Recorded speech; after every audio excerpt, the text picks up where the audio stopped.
আজকে আমি একটা খুবই সহজ রেসিপি রান্না করব, সেটা হলো কাঁঠালের আটি দিয়ে ভেন্ডির সর্ষে পোস্ত। চলুন তাহলে দেখে নেওয়া যাক কিভাবে রান্নাটা করি। সবার আগে আমি কিছু ভেন্ডি আর কাঁঠালের আটি নিয়ে নিয়েছি। ভেন্ডিগুলো ছোট ছোট করে কেটে নিয়েছি আর কাঁঠালের আটিগুলো খোসা ছাড়িয়ে হাফ করে কেটে নিয়েছি। এবার গ্যাসে একটা কড়াই বসিয়ে আমি কড়াইয়ের মধ্যে দিয়ে দিয়েছি সর্ষের তেল আর দিয়ে দিচ্ছি 2টো শুকনো লঙ্কা আর একটু কালো জিরে।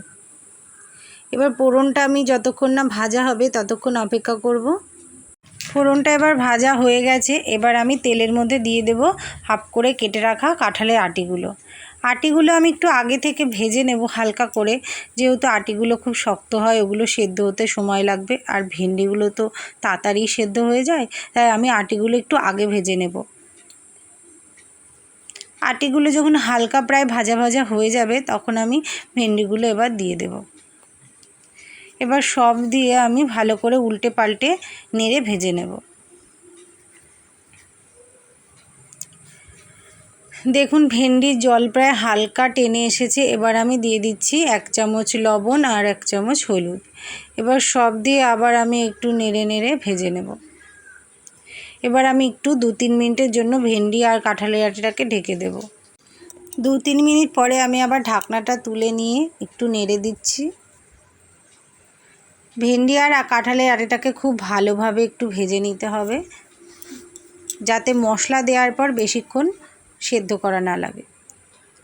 এবার আমি দিয়ে দিলাম সর্ষে পোস্ত বাটা, যেটা আমি আগে থেকে বেটে রেখেছিলাম। এবার দিয়ে দিচ্ছি মশলার বাটি ধোয়া সামান্য একটু জল।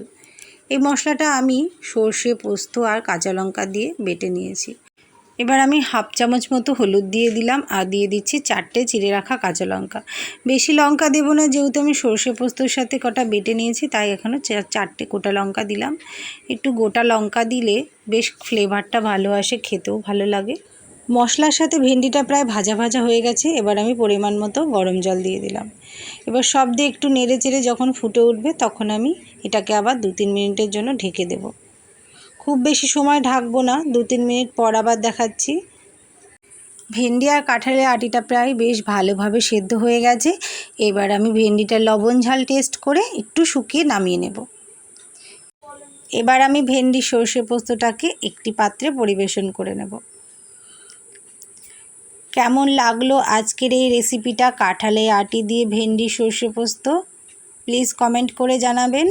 আর রেসিপিটা যদি ভালো লাগে প্লিজ একটা লাইক কমেন্ট শেয়ার করে দেবেন। আর এই রেসিপিটা কে কে রান্না করে খেয়েছেন সেটাও কমেন্টে জানাবেন। এটা খুবই একটা সহজ রেসিপি আর খুব অল্প সময়ে রান্না করা যায়, আর খেতেও ভীষণ টেস্টি হয়। আপনারা অবশ্যই একবার বাড়িতে ট্রাই করে দেখতে পারেন। রেসিপিটা এতক্ষণ ধৈর্য ধরে দেখার জন্য অসংখ্য ধন্যবাদ।